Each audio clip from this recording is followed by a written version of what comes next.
SC ST युवाओं का नग्न प्रदर्शन का मामला पिछले 2 दिनों से छत्तीसगढ़ की राजनीति में गरमाया हुआ है। आज ये मामला विधानसभा में भी उठा। भारतीय जनता पार्टी के विधायकों ने शून्यकाल में यह मामला उठाते हुए काफी हंगामा किया और सरकार पर कई तरह के प्रश्न किए।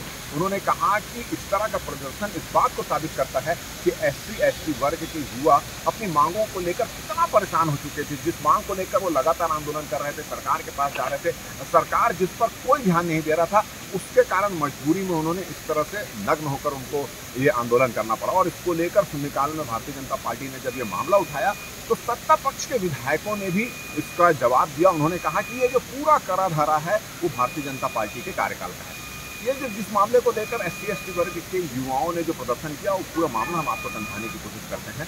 एससी एसटी वर्ग के युवाओं का ये कहना है कि उनके जाति का फर्जी प्रमाण पत्र लेकर कुछ लोग सरकारी नौकरी कर रहे हैं और उस पर कार्रवाई जिस तरह से होनी चाहिए वो कार्रवाई नहीं हो रही है। हालांकि सरकार का यह कहना है कि इस पूरे मामले में कार्रवाई की जा रही है और जो दोषी उन पर भी कार्रवाई की जा रही है। मगर कुल मिलाकर मामला इस बात को लेकर है कि जिस तरह से एससी एसटी वर्ग के युवाओं ने नग्न होकर प्रदर्शन किया, विधानसभा रोड में प्रदर्शन किया और उस समय प्रदर्शन किया जब उस वक्त मंत्री की, विधायकों की, मुख्यमंत्री का काफिला जो है वो शहर से विधानसभा की ओर जा रहा था।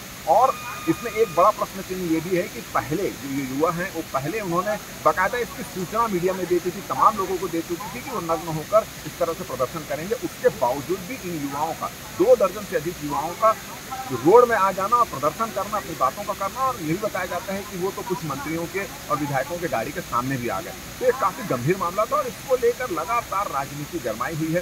कल भारतीय जनता पार्टी ने इसको लेकर अंबेडकर जो चौक है वहां पर वो बैठे, उन्होंने धरना दिया, सरकार के खिलाफ नारेबाजी की। उसके बाद पैदल मार्च करते हुए राजभवन गए, राज्यपाल से मिले, राज्यपाल को इस पूरी घटना की जानकारी दी और उनको भी ये बताने की कोशिश की कि भारतीय कांग्रेस के शासनकाल में जो सरकारी कर्मचारी हैं या जो भी है जो अपनी मांगों को लेकर इतना त्रस्त हो चुके हैं, उनकी मांगों को जिस तरह से नजरअंदाज किया जा रहा है, तो लोगों को अब किस तरह के आंदोलन का तरीका अख्तियार करना पड़ रहा है, जो छत्तीसगढ़ के लिए एक शर्मनाक बात है।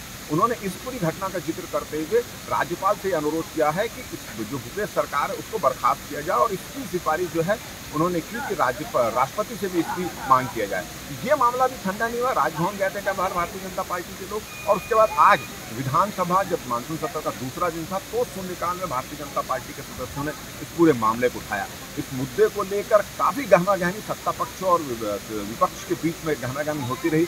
जब भारतीय जनता पार्टी के सदस्यों के साथ जो विपक्षी सदस्य हैं, चाहे जनता कांग्रेस विधायक की बात करें, बसपा कांग्रेस विधायक की बात करें, इन तमाम लोगों ने भी इस पूरी घटना को शर्मनाक बताया और इसके लिए पूर्ण रूप से प्रदेश सरकार को जिम्मेदार ठहराया। और साथ ही साथ उन्होंने ये भी कहा कि पूरे मामले में जो आंदोलनकारी हैं उनकी बातों को तो सुना नहीं जा रहा है, वो अपनी बात करें उनकी बातों को सुना नहीं जा रहा है, मगर सरकार इस मामले के दोषी अधिकारियों पर कार्रवाई करने की बजाय उन लोगों पर कार्रवाई कर रही है जो अपनी मांगों को लेकर उन्होंने प्रदर्शन किया, उन पर गैर जमानती धाराएं लगाई जा रही, उनको अंदर कर दिया गया है। तो ये पूरे मामले को राजनीतिक जो गरमाई हुई और आज भी इसका यहाँ पर देखने पड़ा।